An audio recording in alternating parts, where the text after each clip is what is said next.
Hello and welcome to Beneath the Surface. Glad you could join us tonight. Paul Morado here with my guest tonight, Mr. Bob LeBlanc. Bob? How you doing, Paul? Fantabulous. Tonight we delve beneath the surface on the question of, what is our question tonight? I think we're talking about the right to bear arms. Yes, gun control, the right to bear arms. Hot in the news lately. Very hot because of the unspeakable tragedies that happened in the past week. Yes. So obviously the mainstream media is picking up on the tragedies, making it political, and creating this this whole 24/7 crusade on gun control. We need gun control. By the end of the show, I want you to tell us whether you think we need gun control. But as my historian, I would like you to go through with me and our audience a little bit about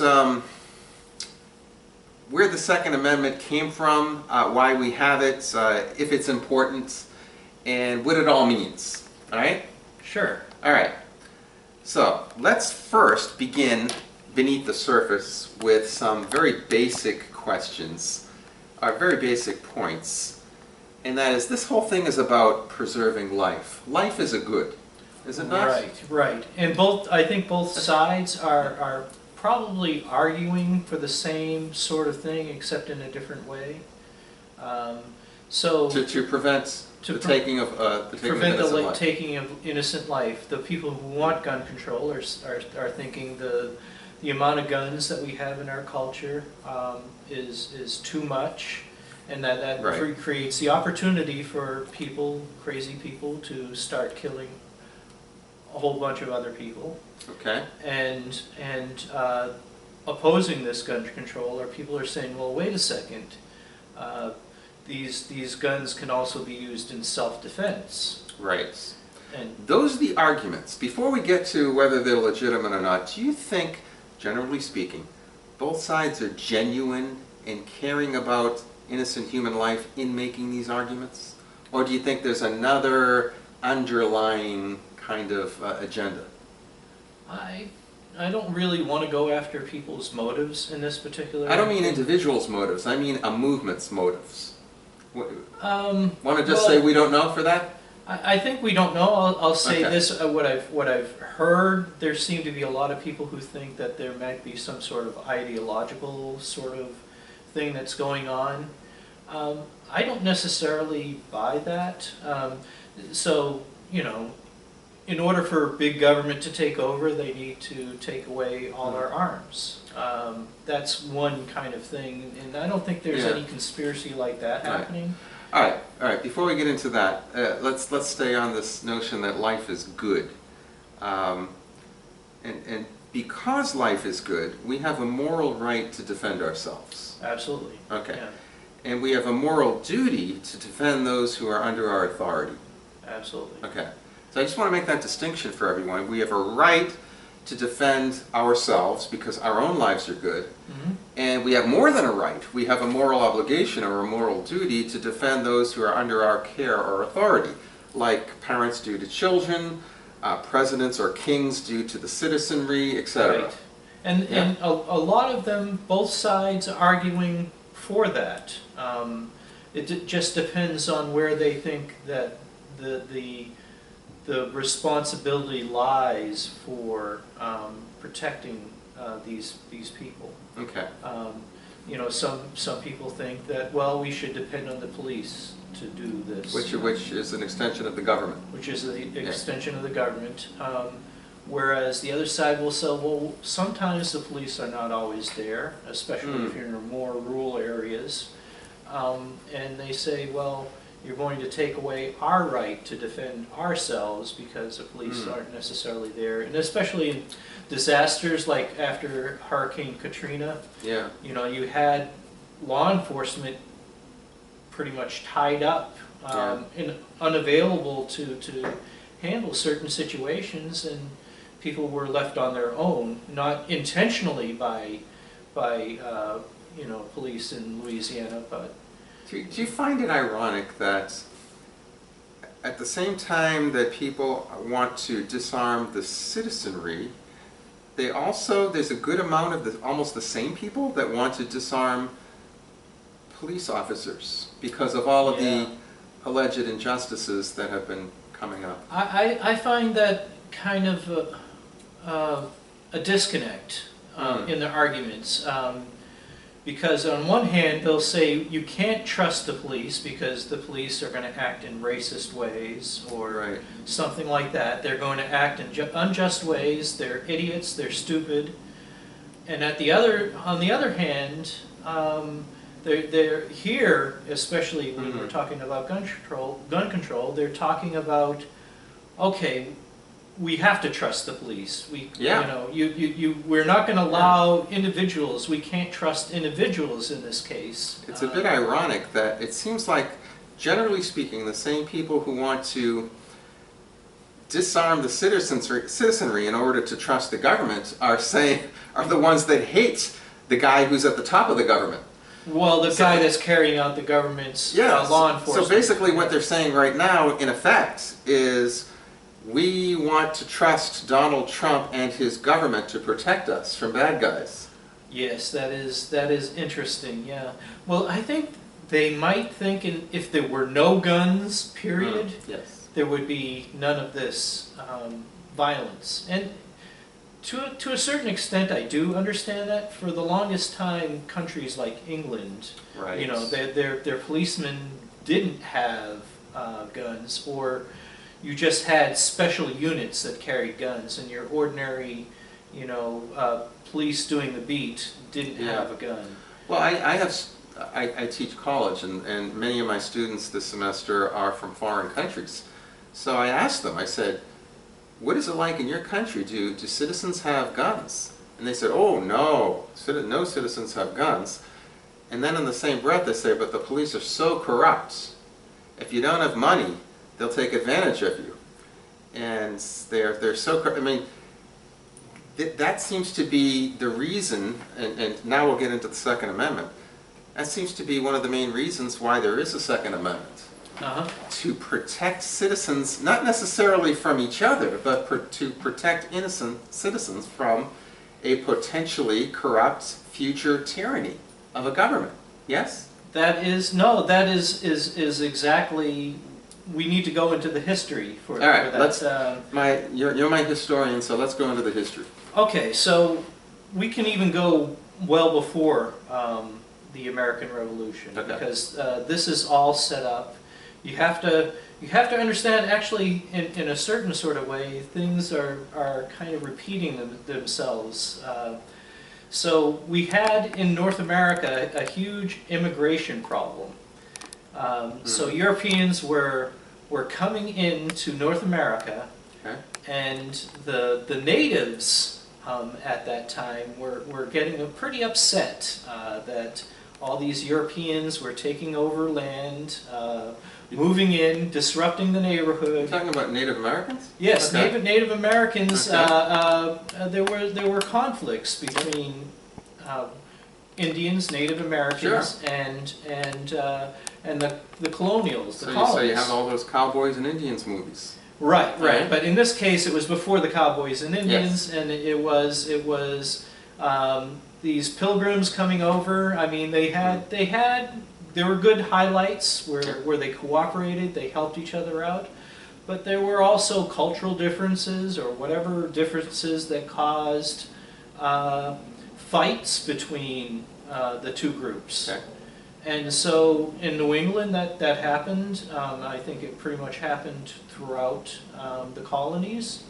I think in general the English did not handle the Indian situation as well as maybe other European countries, but still there were raids. There would be times when the Indians would raid European towns or settlements that were in New England, and people needed to defend themselves. And you have to remember, there weren't really any standing armies during this time frame, and so when we were colonizing. When we were colonizing. So you had the Native Americans who had their bows and arrows. Right. And you had the colonials coming in from Europe that had firearms. They had firearms, basically muskets, Yeah. or, you know, primitive sort of firearms. Okay. And so there were conflicts, and what happened is that these towns and state governments, they weren't states, then they were called colonies, asked that every able-bodied male be part of the militia. And they had certain men set apart, usually younger, who they called Minutemen. All right. Before we get into this, the word militia appears in the Second Amendment literally. Yes. So why don't we tell the audience precisely what that word means? It's different than army, isn't it? Yeah, a militia is more of a loose sort of organization. It is an organization. They will have certain captains that will be in charge of militia units. But what's the difference between a militia and a standing army? Is a standing army is you have usually men at that time. Yeah. That's their entire duty. Yes. Is to be part of the army and trained to be part of the army. That's their career. Okay. That is their job, their career, or at least that your job. So militia is kind of like a volunteer fire department. Yes. If there's a fire, you get a phone call. Hey, come on in. Okay, let's go. Okay, you're in charge. You're the leader. And you follow the guy, and then you go and you do your job. That's kind of like what a militia is. And they have, it's a little bit, and in fact our National Guard is based on the militia of the past. Okay, so that's where the Second Amendment, that's where the Constitution gets the word militia. Right. Okay. So you had these towns and cities who organized militia for their own self-defense, and to handle various things. You have to remember, we don't have police departments that we have now. We don't have standing armies that we have now. I mean, they did have them, but in the colonies they really weren't present, except when you had like this the 7 Years' War or the French and Indian War, which were the same thing, where you had the British bringing over their army into North America and the French bringing their army into North America, and there would be battles between armies. So you mostly had militia fighting these battles, not really many standing armies to speak of. And really the French and Indian War, or the 7 Years' War, really kind of started the ball rolling for discontent in the colonies. The British king, the King of England, was going, okay, I just had an expensive war. I need to refill my treasury again. Okay. And so they passed taxes. They said, well, okay, we defended the colonies, therefore the colonies owe us something. Taxes, right. And that's where you get Patrick Henry with his taxation without representation. Exactly. You get that sort of taxation without representation. They go, and wait a second, we didn't agree to these taxes. Right. Why are we doing this? And so there's a conflict happening between the home country, and the colonies. Right. And things get progressively worse. You have the Boston Tea Party, and Parliament over in London, England, says, okay, that's it. And they disband the Massachusetts colonial government, effectively. They say, this is outlawed. What you had before... Britain did. Yes. Okay. The king. Parliament, the Parliament speaking for the king said, this is what's going to happen. Okay. And they at that time believed they had the authority to do this. Yes, they were in charge. And the colonists were saying, wait a minute, that's not true. Well, this is not the way we've been doing things. They've been having self-rule. They would be appointed governors even at that time, but you had a legislature, you had elected officials all through the line, and all of a sudden they said, in England, they were saying, well, things are getting pretty rowdy over there in Massachusetts Bay Colony. We're gonna straighten things out again, and so they. All right, so we need to rush this up a little bit. So then, are we going up to the Revolutionary War here? We are getting there. Right. Okay, and so a lot of rabble rousing is happening, and so what happens is that the Massachusetts outside of Boston decides to form its own government. So Boston is occupied. by British troops. And they start going to the people in Boston and they start saying, it's not a good idea for you guys to have your own firearms. We're gonna ask you to turn in your firearms to your local selectmen. Mm. And they make a deal. He says, well, you guys can leave Boston and go into the outside of the perimeter that we have here, as long as you turn in your guns, because we don't want these guns to be used against us here in Boston. Okay, makes sense. And what happened is General Gage was the governor of Massachusetts at that time, appointed by the king. He replaced the previous one, and he made these promises, and he reneged on them. He had them turn in their firearms, and he wouldn't let them leave. So he broke his promises, and what was happening outside of Boston during this time is that the local militias were starting to beef up their arms. Mm. And it was very much a concern for the standing army that was in Boston. They're going, oh gee, what are these people going to have an assault on Boston? And so what happens is that there's some military stores that are in two towns called Lexington and Concord. Mm. And so they decide, okay, we're going to send out an expedition to clear out these arms. Mm. And this is where the start of the American Revolution happens, is that they're going to dig up all these arms. What happened was they were burying cannon, muskets, all these things under their farms and in farmhouses. And there were some loyalists that ratted these guys out and said, aha, they're storing some weapons here. All right. But if the British were successful in rounding up all the arms, would we still, I mean, what would the United States be like today? Well, there's a good chance the revolution wouldn't have been successful. It wouldn't have gotten off the ground. Lexington and Concord, it was unsuccessful in the beginning because militia really don't have a chance to stand against a standing army. Okay. And so really the battles on the greens of Lexington and Concord, the basic set-piece battles, they were a disaster for the colonials. But what happened is that the militias outnumbered the standing army, the expedition that came there. Right. And so the British were going, okay, we need to do a tactical retreat because they outnumber us by far. Sure.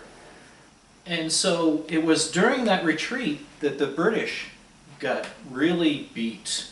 From their retreat from Lexington and Concord to Boston, they were losing lots of people because what was happening is that the colonials were using what they called Indian tactics. They were shooting from behind trees. Right. If you back in those days, armies they stood in lines against each other. Very formal, yeah. Very, very formal. And the colonials were like guerrilla fighters. They were hiding behind things, and they were almost cheating. According to that, I mean, there were good reasons why you had organized armies the way they did. It's the thing is that they advanced to a certain point and they forgot about other things. But they're sitting ducks. They became sitting ducks. But originally, you have to understand technology outpaced these formations. Okay, all right. And so there was an advantage to shoot muskets in a line because people, when you shot muskets, you didn't hit targets, so you needed a mass of bullets heading over in order to hit your targets. Okay. And so there was an advantage to these formations. But now we started developing things like rifles. Rifles are more accurate, and they hit their target. And so basically the one-on-one guerrilla tactics start becoming a better idea at that time. And these are the militias that formed outside of Boston that were there? Yes, every town had militia. Okay. And so you had the militias in Lexington and Concord facing these armies, and you also had the surrounding towns as well participating. So you are now giving us context to understand the Second Amendment, and I think this is a good time right now to actually read what the Second Amendment says. Do you have it memorized? Sure. No, I do not have it memorized, but I do have it written down. All right. So, here's the Second Amendment. A well-regulated militia being necessary for the security of a free state, comma, the right of the people to keep and bear arms, comma, shall not be infringed. Well, there's a presumption there, isn't there, with that first phrase? Yes, a well-regulated militia. Continue. And being necessary to the security of a free state. That. Yeah. A well-regulated militia is presumed to be necessary for the security of a free state. Yes. Do we still presume this? Well, we don't have militias unless you count the National Guard Right. now, because the National Guard is semi-professional. But should we have militias? Do we need militias? I don't know if we need militias in that sort of And if sense. we don't need militias anymore, then how do we take the Second Amendment seriously? What do we just say? Okay, this part is serious and this isn't. Well, you're getting into the weeds here about the Second Amendment, and Yeah. maybe we should get into that right now. There are two camps on this. All right. There's the camp that concentrates on the well-regulated militia part. Yes. And the other camp concentrates on the right of the people, and they look to at bear that arms. to bear arms. Yes. So they look at this as an individual right, and the well-regulated militia types, they look at this as a community. As a community, right? Yes. That is necessary. This sounds good. There's a lot to talk about in just this, and then after this, we're going to go over. Do we still need this, and what does this say to us today, and the modern warfare that we have, and what should citizens have, and what should they not have? We'll talk about all of that, but we need to take a quick break. You're listening to Beneath the Surface, Paul Morano with my guest, Mr. Bob LeBlanc, delving beneath the surface on the topic of gun control, whether we should have it or not. Don't go away.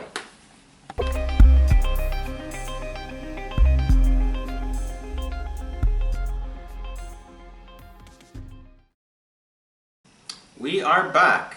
Beneath the Surface, Paul Morano, my guest, Mr. Bob LeBlanc, talking about the question of gun control and the right to bear arms. Interesting topic. Bear arms. Yeah, your arms are bared, mine are not. But only those who are watching this via video can see that. By the way, we are being streamed live video, and we are on WCAP Radio, and this podcast will be on paulmorano.com. So don't forget to check out my personal website at paulmorano.com, and it'll be through Podbeam and Breadbox Media and lots of places on the internet. But anyway, the topic of this show tonight, we delve beneath the surface, by the way, where faith and reason meet, that's our moniker, is gun control and the right to bear arms. And right before the break, we had mentioned the all-important Second Amendment of the Constitution of the United States. And it seems to refer to two distinct things that are sort of in one sentence with a few commas and maybe a semicolon there. The first part is about the importance of the right to bear arms for militia building, and the second one seems to infer that individuals have a right to bear arms.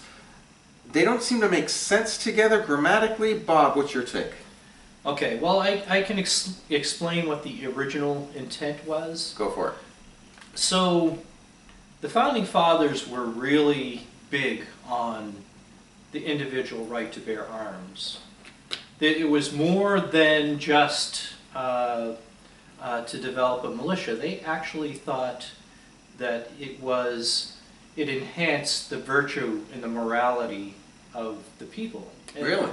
And in a certain sense, I can see what their point is. It's necessary for you to be kinder and more virtuous, more forgiving, because otherwise you're going to have people shooting at each other. So it's kind of a forced charity?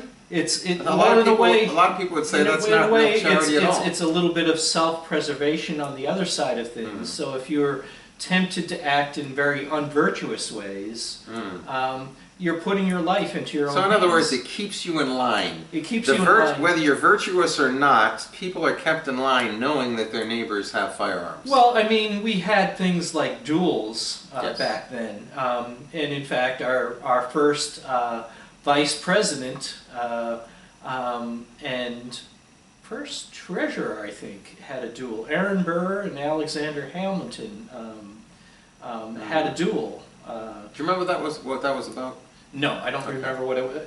And to tell the truth, that during that time frame, everybody was trying to, clamp down on these duels, but people were still having them anyways. My honor needs to be avenged, kind of. One of these days I want to do it beneath the surface on the concept of honor. That is interesting. Because yes. I think in our day, I can hardly grasp the concept. Right. It's very difficult for us to grasp that. Honor doesn't seem to have the meaning that it had way back when. And I don't think people understand what it means at all. Yeah. This goes back to ancient times. I mean, this is Right. a recent development that honor has kind of been wiped from Yes. our vocabulary. Yeah. I don't, it's a double-edged sword because honor very often gets you in trouble and gets you, creates duels and wars. Yeah. Wars and other things. So There is an aspect Yeah. of pride, but then honor meant something. It talked about your own personal integrity. yes, keeping your word, your personal integrity. Yes. Yeah, so there's positive and negative. But getting back to this, so what is your take here that the Founding Fathers actually meant every person has the natural right? That was the original understanding, To and bear that was arms. the understanding of the Second Amendment during the 19th century, which is the 100 years following after that. And then in the 20th century, you had the Supreme Court do a shift. It was the Miller case. I don't remember the full name of it, but Miller is the name. And the Supreme Court took a collectivist view. It took a collectivist view of the right to bear arms, and it allowed restrictions, gun control, to happen under that. That was in about the 1930s or something around that time frame. And then in about 1980, there was the Heller case. Was the District of Columbia against Heller, and what they wanted to enact a very strong gun control law in the District of Columbia, and the court overturned it, and they went back to an individual look at the right to bear arms. And that seems to be the predominant strain right now. It seems to be the Supreme Court tends to the original understanding of this. Right. So I just want to say one little thing about what happens here. Now, we talked about individual and the collective. You have to understand that the Founding Fathers' thinking of this is that you need to have individuals bearing arms so you can fill the militias. Right. And this is the understanding of the United States all the way up until World War I. You had basic boys and men being able to shoot weapons, being knowledgeable of weapons, being able to use them so that there was no problem in raising armies. There was no real need to train men in the use of these arms. Rather, the training was discipline and all that sort of thing. So now when people join the Army, you got to start from ground zero. You start, yes. What we have now is we have boys and young men who don't know a firearm from anything else. So it was a lifestyle, and then they took people from that lifestyle, and it sort of just that made sense. It was very fluid.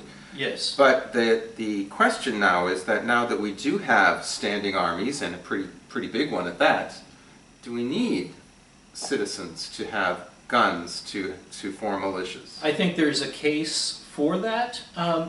During the founding generation, people were very distrustful of standing armies. And as time has progressed, it appears that, especially in the modern world, there's a greater need for standing armies. Before, what would happen is that the Congress had to reappropriate every 2 years and had to reauthorize the standing army sort of thing. Okay. And now we don't even think about it. Yeah. The Army is going to stay. Armies of state, people have it for careers. Yes. It's a whole thing in and of itself, yeah. And so now we have standing armies, which were not conceived of really for the United States. I mean, European countries had standing armies. That was the way kings kept Their power? their power. Right, Was they okay. had standing armies. They were Right. able to go and use force to put down anybody who was thinking of being rebellious. Right. In the colonies, it wasn't like that, and in the early states, it wasn't like that. We didn't have standing armies, Right. so But now we do. But now we do, and we don't have the militias that we had in the Right. past.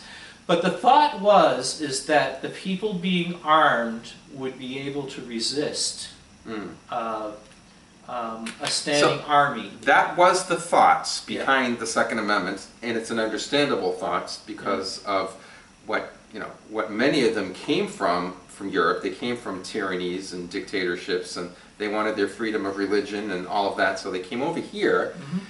And they're thinking to themselves, if we have governments that evolve, or if you will, from similar to what we had over there, we need to defend ourselves from that. Right. So here we are, 21st century, Yeah. United States of America. You know how it is now. And with our standing army and so forth, all of that's in place, but more and more people are using their firearms for nefarious purposes. Yeah.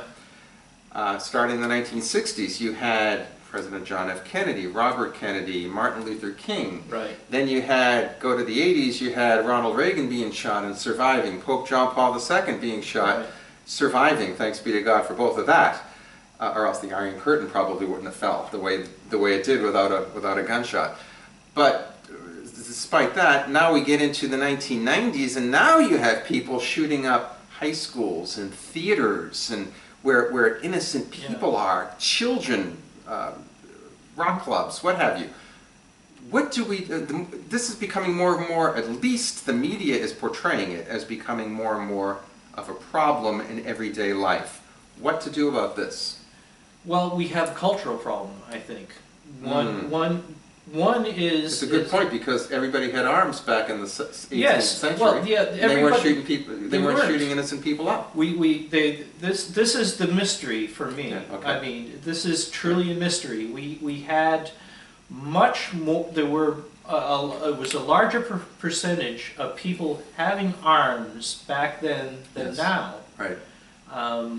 You had people dependent on those arms more. They were using them more often. You had rod and gun clubs, which fishing rods and guns. So you had people hunting, you had people fishing, you had people spending time in the outdoors. They were active. But I mean, there were people shooting guns. That was a regular part of the culture, and that has changed. I mean, in your generation, it seems that you were not trained in arms. I was not either. I guess your father never really had arms. Was your father a direct immigrant, or? He was, no, his parents were direct immigrants. Okay. My father was in the Army, but as a civilian he didn't carry any weapons. Right. My father grew up with arms. Ah. But he didn't pass that on to me. It was not part of the culture here in suburban America. Right. And because we became citified and then suburbanized, we weren't country folk anymore that were carrying our rifles around to shoot. That was exactly it. Fish and so forth. My father would go out in the back, and he would go hunting for meat on the table. Okay. So this stuff doesn't happen in the 21st century. It doesn't. It doesn't. And for most of us, anyway. And I have to give you this anecdotal story because I think it's important. My father went hunting here in the United States. He went hunting once, and that was the last time he went hunting in the United States because he thought Americans were crazy. They would get all together in the woods. It wasn't like when he would go hunting as a solitary person. There were people in close proximity shooting weapons, and he's going, this is absolutely crazy. They didn't know how to hunt? Well, people knew how to hunt, and I'm sure safety was there, but he was thinking, there's no way I would go hunting with people right next to me Right. shooting their weapons. There's too much of a chance of an accident happening. Yeah. And so he just thought this was a crazy sort of culture to be able to go hunting. And they do happen. Remember what happened with Dick Cheney. Right, right. So, anyway, we have less than 10 minutes, so where do you want to go with this here? So we have a whole generation who's not using guns that Correct. they were before. Right. It's not part of the culture anymore. It's no longer part of the culture. We've got this urban experience where the police can come almost at a minute's notice to help out. Right. Where in rural areas, you would pretty much be left on your own. You really couldn't count on the police going in the distant areas of a particular county. Right. I mean, we're talking counties, not towns. We're talking counties where the police would have to... Right. Even in down south, it's the county police that are important. True.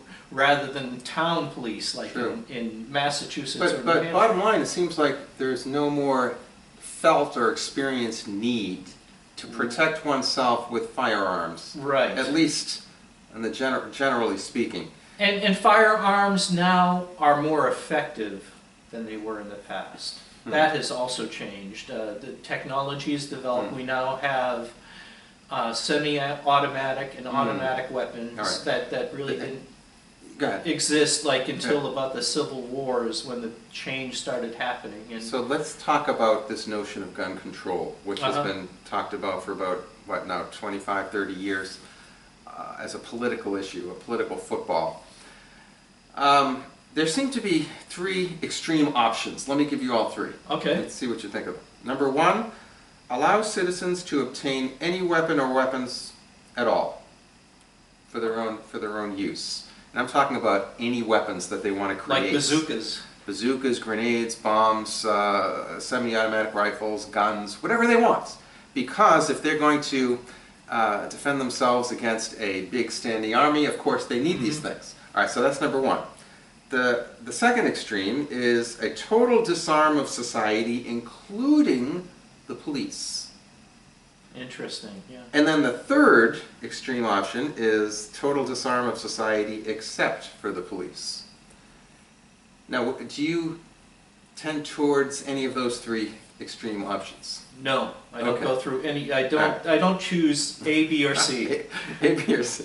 So then you get into the compromise stuff. You get into the gray area, like should you ban certain kinds of firearms or exercise certain kinds of background checks and psychological exams and all of this stuff. We only have a few minutes left, but this is where the argument is today. Right. What do we do about firearms today in the 21st century when people are shooting other people? Well, the short answer is I don't know. That's a good start. Because the reason is I don't think there really is any really good, solid solution for what we're dealing with. Okay. We can take measures, and I think background checks. Yeah. Then these are the best of the evils. Then the best of the evils. Background checks are important, and especially with some of the recent shootings, like in Florida, there were people who were known to be disturbed. At least certain people were known to be disturbed before they went into their shooting rampage. I think that happened in Connecticut. So if somebody's known to be disturbed, I know a few people that are disturbed. What do you do about that?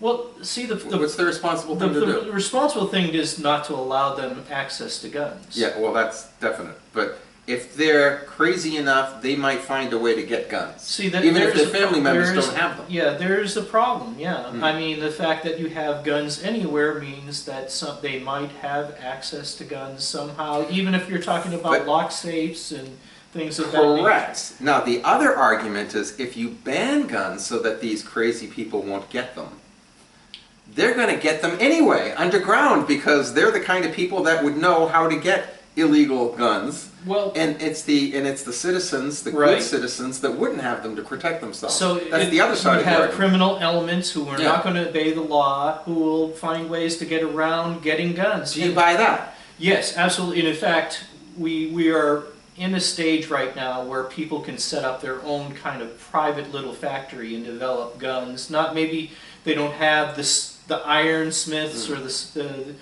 steel to do it, but they can do with the, you heard about 3D imaging kind of things where you can develop these kind of plastic molds and that sort of thing where you can actually develop firearms, maybe not the best firearms, but you can develop firearms maybe through in 20, a 3D printer. maybe 10, 20, 50 years, you'd be able to develop real good firearms in your own home, privacy of your own home.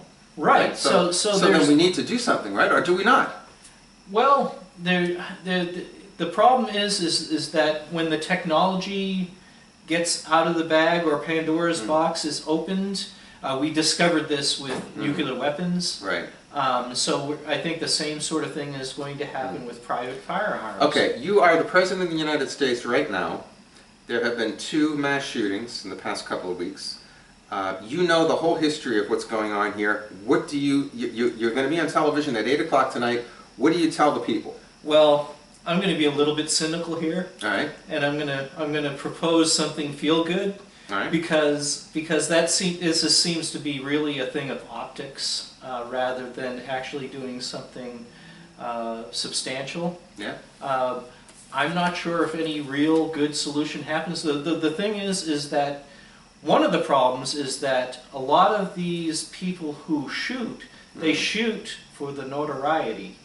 They shoot to get their name. They look for infamy. They look to become infamous. They pass a law that you cannot mention this person's name over the air? I suppose, but that goes against the First Amendment. It does. So you're caught between these difficult situations here. Yeah. So you would suggest what?